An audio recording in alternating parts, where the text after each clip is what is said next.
On this edition, we'll be talking about politics. Politics is a conversation that people don't really want to dive into. They don't want to talk about it. You go on most shows right now on the internet or social media as what have you.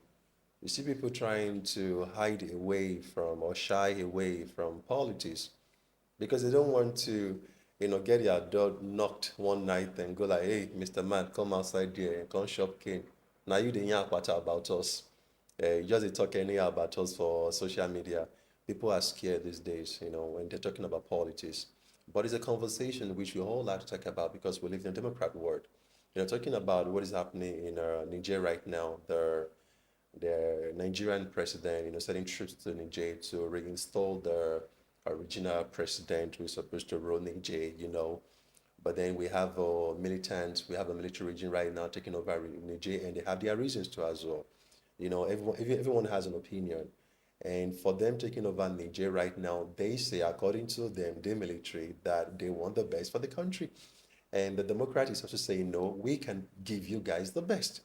So, everyone got their own opinion.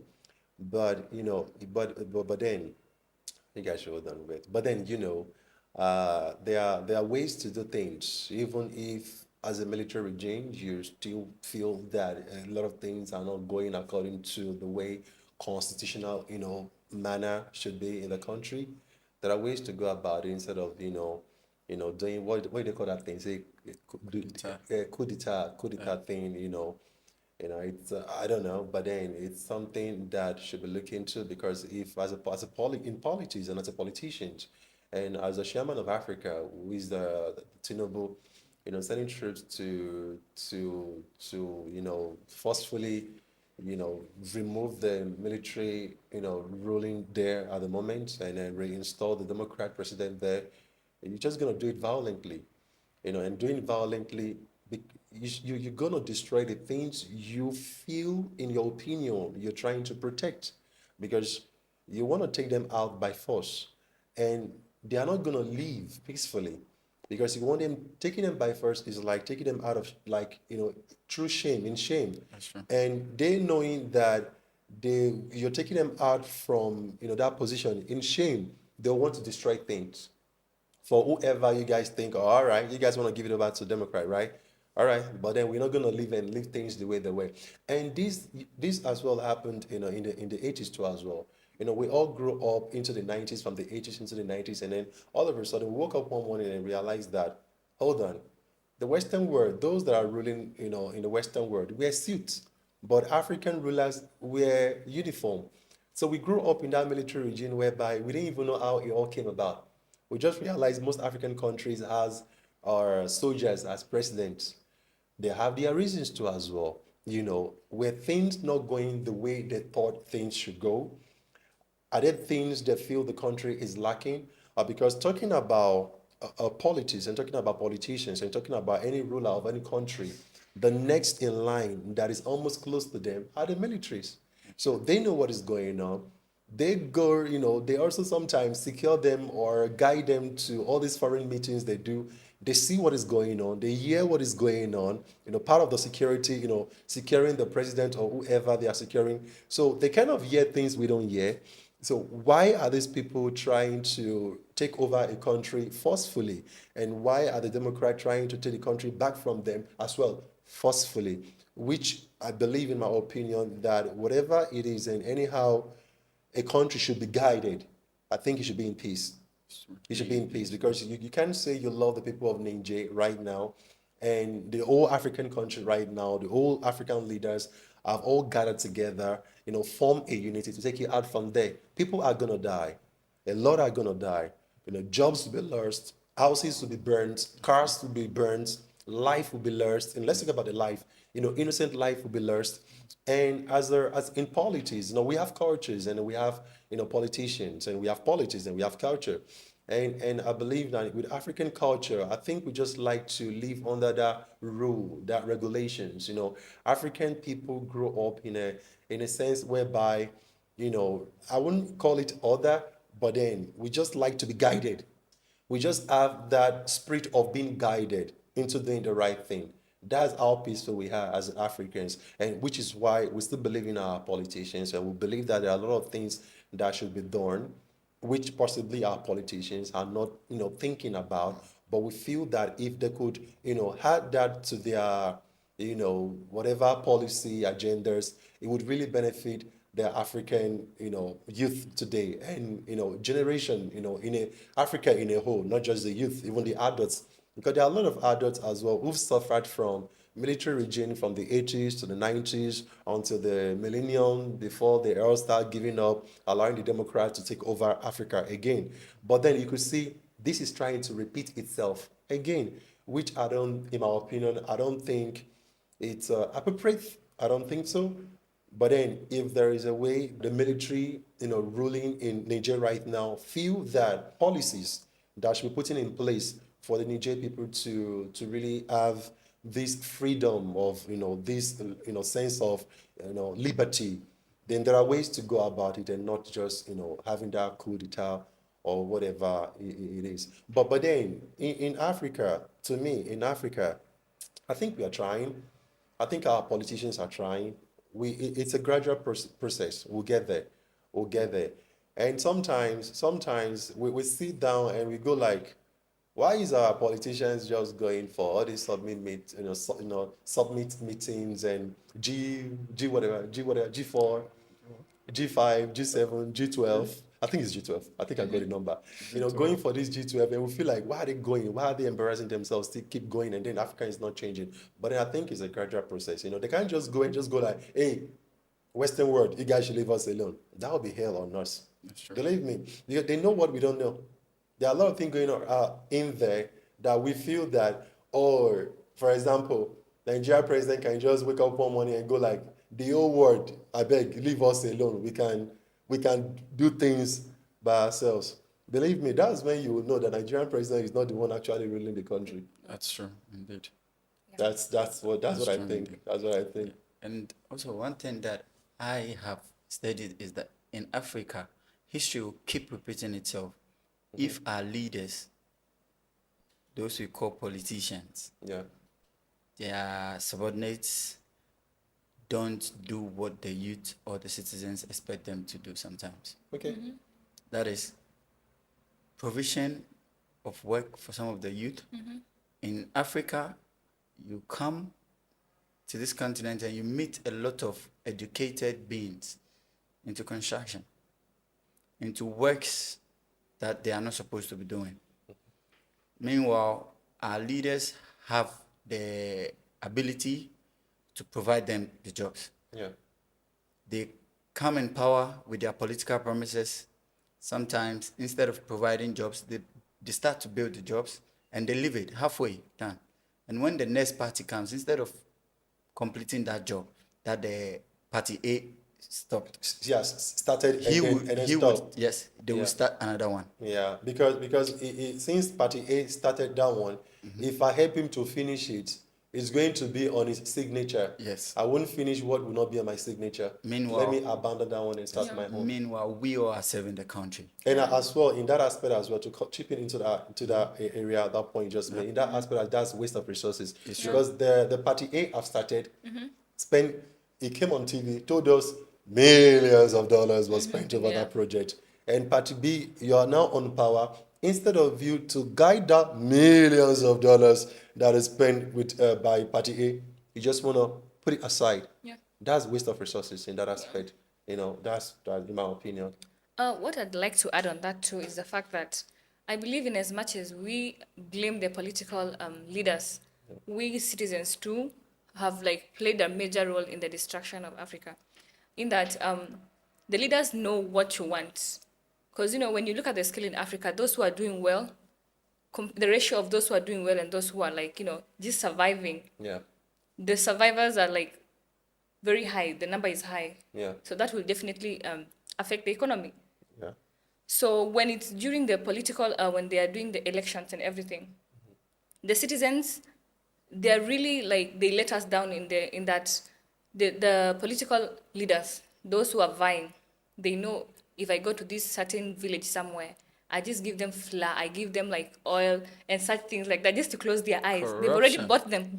They've bought them, but you people are Yeah. forgetting these are short-term things that you just use for a week. They will not sustain you for the rest of your life. Yeah. That's true. So they get the major votes. This is a corrupt person, and you all know, but because they've bought you with those things, these are short-term lived provisions. Yeah. But this leader will last on that seat. Yeah. So the suffering will be long-term, definitely. Yeah. And I feel that is how like Africa is going back. It's like we're being colonized again. Yeah. Because it's really ridiculous when you're watching the news and it's like the leaders have taken loans from the first world continent. It's Yeah. like Africa is the supplier of raw materials out there. We have the gold, everything. They're getting it from us. So why is it that you're getting things from me? Then again, I'm the one going to take loans from you. Yeah. You have a point there. So it's not making sense. So until African, like not only the politicians but also the citizens sit down and be like, especially the citizens because they have the upper hand, like they're leading us. The politicians are the minority compared to the whole continent and the particular citizens of that country. Like we have the upper hand. If we be like, no, we don't want this leader, and we make our needs known, that we don't get influenced easily by the manifestos during the elections, that Yeah.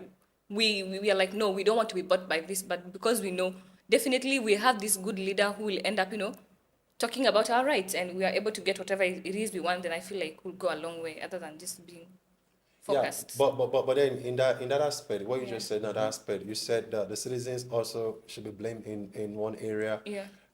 by upping that political agenda, pushing it even when we know that hey, what you're promising is not really gonna work, but then we go flyers and we go food and whatever you want to supply, just supply, and then we hear you and we tell you we're gonna vote for you, and then possibly some still vote for them, Yeah. even when they know within themselves that hey, they are just being used. But then poverty. Let's talk about poverty. Poverty plays a major role in a sense of a human mind. I'm hungry, and what is available right now is either I eat or I die. And whatever it takes for me to have that food, hey, please, let me just have that food so I Yeah. survive a day again. Because when you have life, you have hope. Let me just survive today and see if something will be better tomorrow. So realize that it keep going in circle. So they come again tomorrow. I get something for that tomorrow again, just to survive, to see another day. So poverty. And I think we are actually, Africa is really coming out from that aspect where, back those days, you see a whole lot of people, like queuing, collecting money and food. I think right now they hardly do that in the cities now. They go deep to the village, deep into the village, where the guys there are really hungry. Really hungry, where they don't really have a say. They can say no because it's been a while. They saw a bag of rice. It's been a while. Someone gave them, $100 just as a gift. I love you guys. Just it's not even about you guys voting for me. I just love you guys. That's why I'm giving this $100. Just love.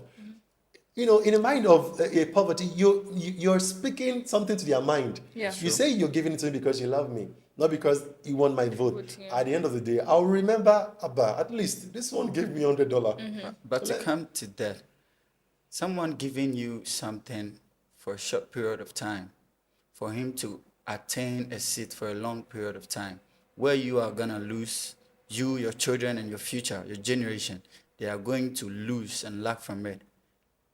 It's kind of weird. Poverty mentality. That's where we should psych our minds that no, we are Africans, so we should fight for our rights. We should fight for the betterment of Africa. So when this person comes, sometimes poverty, as you say, you might take it, but you should know what is right.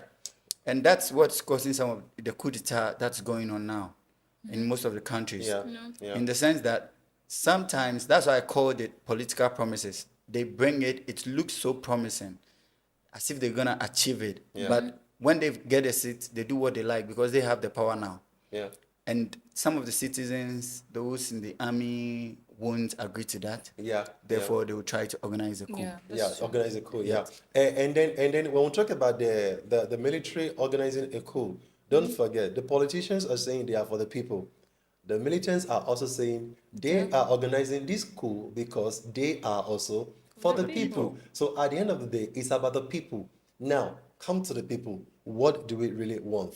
Talking about Putin, because I realized that any Western world that have a hold on Africa is mostly a powerful nation in Europe.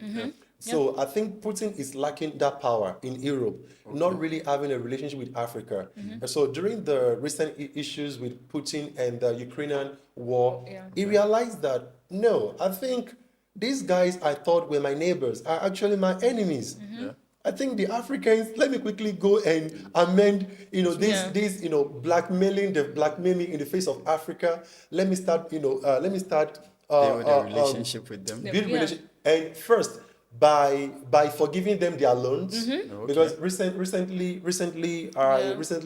I think the another military president in Burkina Faso, was forgiving over about $90 million, and then was still giving money.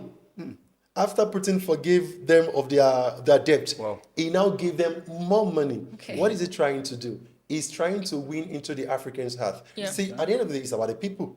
It's about the people. Let's gain their trust. If we are able to gain their trust, and we know Africa, they always want money. Yes.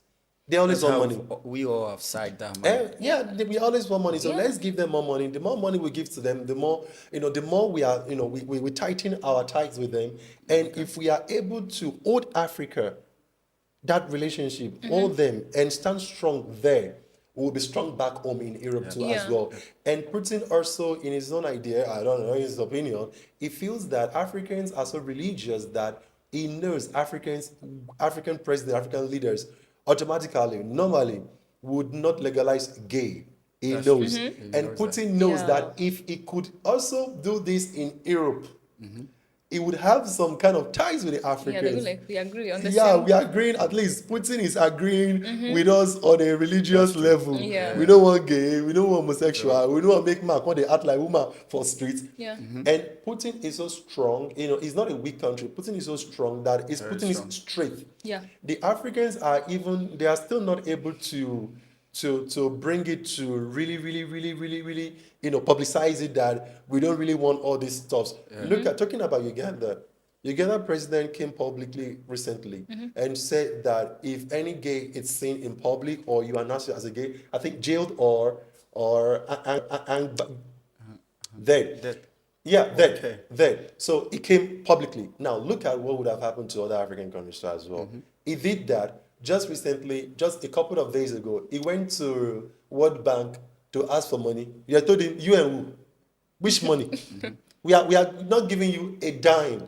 So this is why sometimes I think we should applaud our politicians sometimes, that reason why they don't want to take some kind of drastic decisions. See, okay, look at the Ugandan president.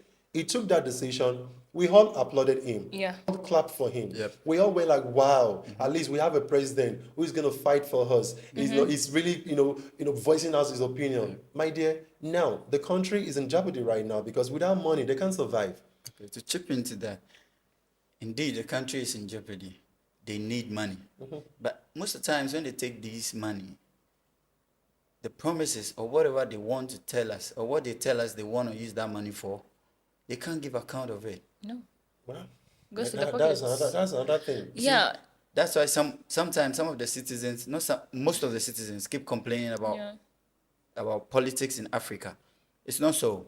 Sometimes you need to develop the citizens. When you develop the citizens, your nation, your country will develop automatically. Yeah, of course. Yeah. How can people in power, let me say government in power, say he's organizing an education system whereby their children are not in that education system?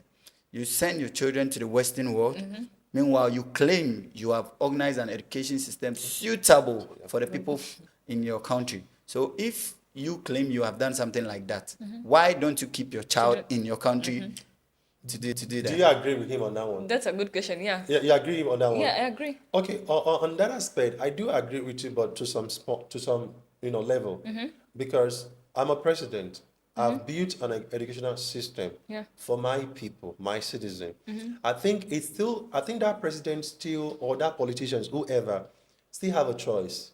Just like every other citizen has a choice.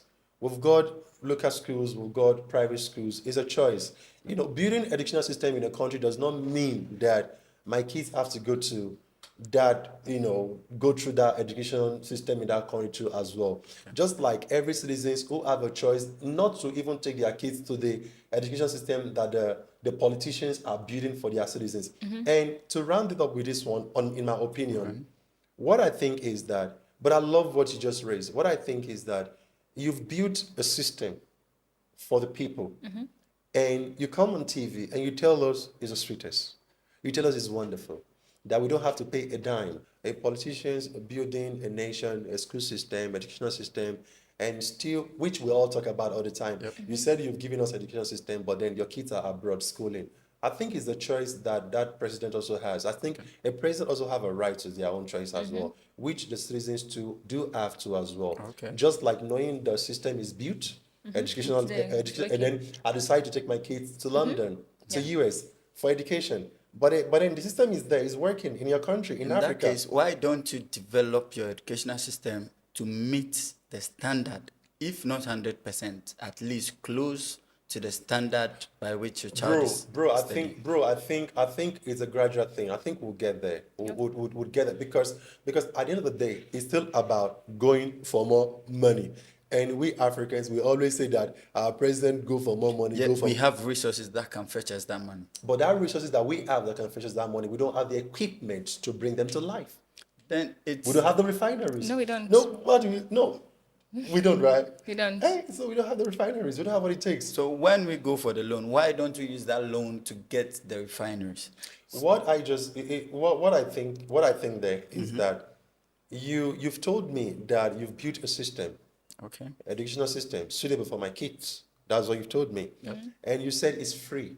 I don't need to pay a dime to enroll my kids in that school. Since you know that you've built it for the commoners, for the low standard people, like average people in the country who are unable to afford what it takes to take their kids to the private school, then there are still needs. It's true. That needs to be met. So I know I can afford that school because I don't have money.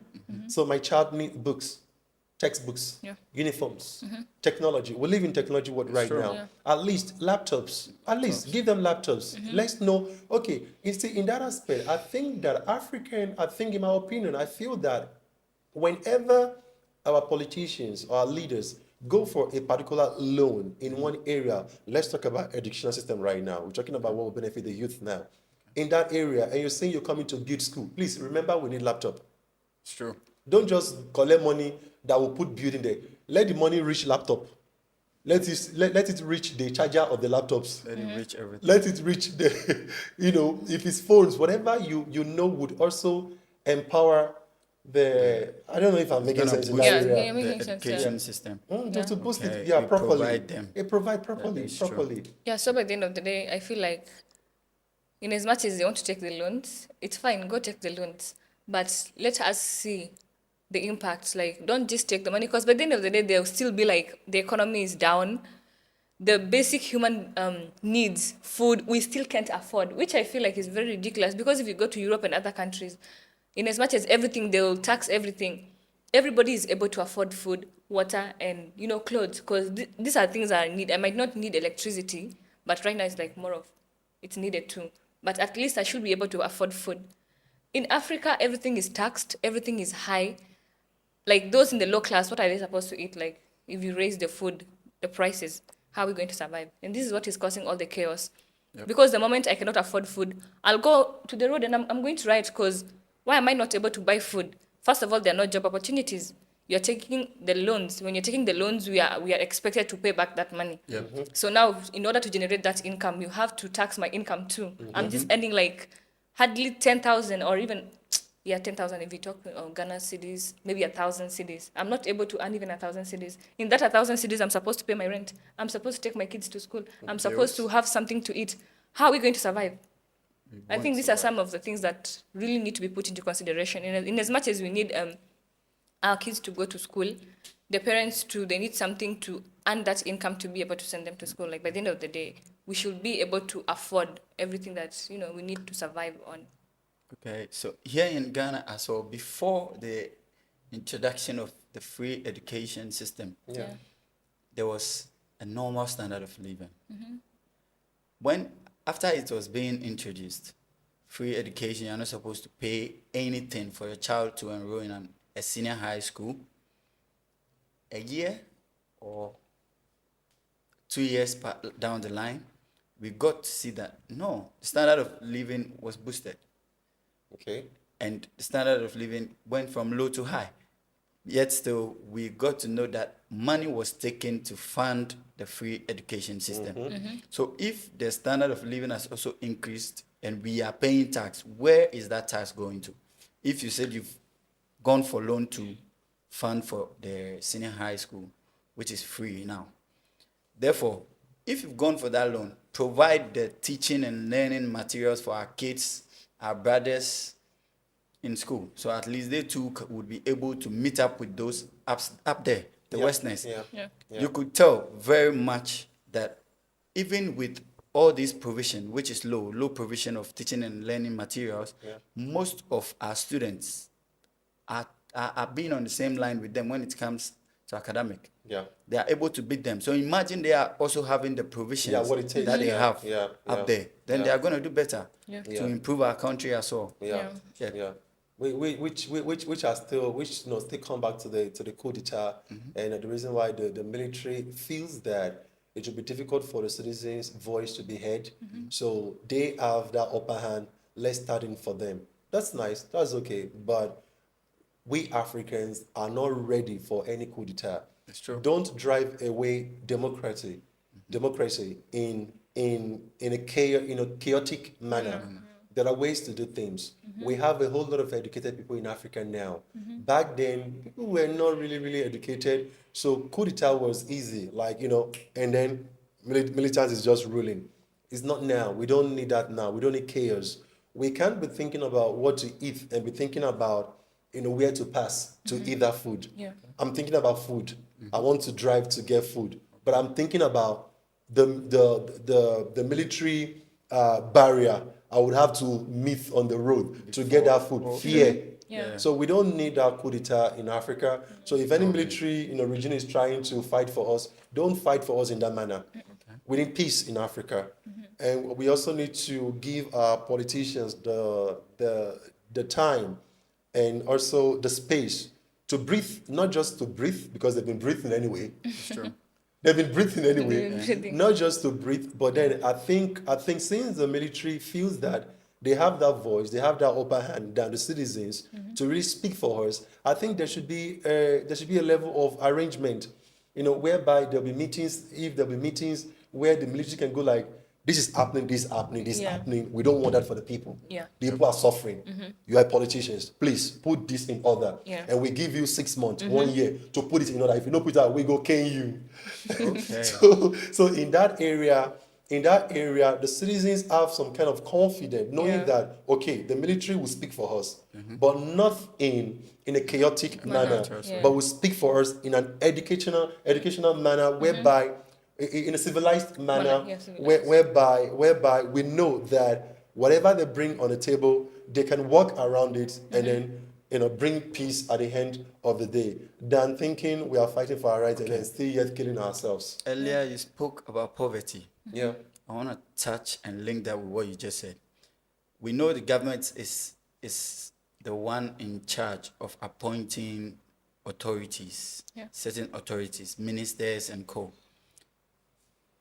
In Africa, the governments can be stubborn sometimes. Yeah.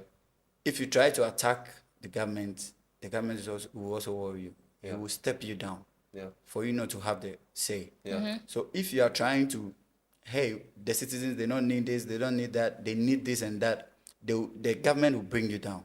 Yeah. To bring someone who is going to Has be a in voice. line Yeah, has a voice. with him. Yeah. Whoever has a voice. Yes, Yeah.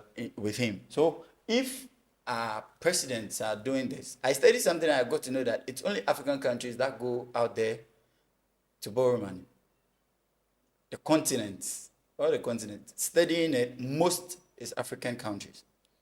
Why should it be that way? We have the resources, we have the things. It's just how to refine them, the refineries, as you said earlier, that we might not have. But still, we can find a way. Yeah. If the Westerners have it, we can have it. Because you can't tell me that the UAE would just move and go to US, China to borrow money because they have set themselves aside. They have placed themselves on another level Yeah. where they will not be moved by anything to go. What does the UAE have? They only have oil, to my knowledge. That has changed the country. And also another thing, just to quickly add up, because we'll be running up very soon, just to quickly add up again, what also vexed the Niger people is because now Putin is no more supplying gas to his neighbor. So now they came all the way to Africa, Nigeria to be precise, and to build a pipeline. It's everywhere, it's on social media, to build a pipeline. And that pipeline is passing through Niger. And that pipeline, I heard that it's going all the way to Europe to supply gas to European people. That's another advantage for Africa. So which is an advantage for Africa. And you know, there would have been an agreement before such a project would, you know, take place. Yeah. But then the Niger just feels that they just feel like, come on, pipeline, gas to Europe, passing my backyard. When I take kind, what did they happen now? What did they really dey sub for here? Yeah. You Presso, give us gist us, what did they happen? Yeah. The Presso was unable to give them a better explanation. They feel like, okay, all right. Since you don't know what is really happening in your country, then let's help you manage the country small so that we can really understand what Make you understand. Yeah. This is the first podcast on this episode. We're talking about politics in Africa and how it affects our generation today. Our youth, our kids are growing up. And we don't want our kids to grow up the way we grew up. Man, we grew up in disaster. We don't want that for our kids. We grew up, you know, seeing militaries, you know, regimes, you know, military carrying guns everywhere. You see a soldier and army in every barrier because of insecurity. Is that the same country, the same nation, the same continent we're trying to live for the kids that are yet unborn? No. In Africa, we need peace. But to have that peace is to have money. Now, money they bring peace. But then, this money now, it's like the peace and the money, one thing can't dey in between. Now, corruption. Now, in there between the peace and the money. It's true, my So we brother. take out the corruption, and the peace and the money comes together, and then they merge. But to be able to take out that corruption, we really, really, really, really need to be civilized. We really need to educate ourselves as Africans. And educating ourselves as Africans is not just by going to school. You know, be involved. Let's change our attitude. Let these politicians know that enough is enough without their $100 every 4 years. Yep. That rice every 2 years. You know, enough is enough. You know, but then, you know, talking about politics, if we want to keep diving into politics, I don't think we would leave the show. We'll leave the show the next 2 hours. But for now, this is what we have for you guys out there. And then we'll still be talking about more about politics in Africa in our other episodes. But yes, we've got beautiful episodes for you guys on our channels, YouTube and Instagram, TikTok, Facebook. We're on Facebook now. Go on Facebook, watch our videos, our previous episode, and understand what we've been talking about. We hope we've been able to enlighten you, our audience, and also bring what is hot, sweet, and catching fire on your table. This is a Frows podcast where your voice is heard.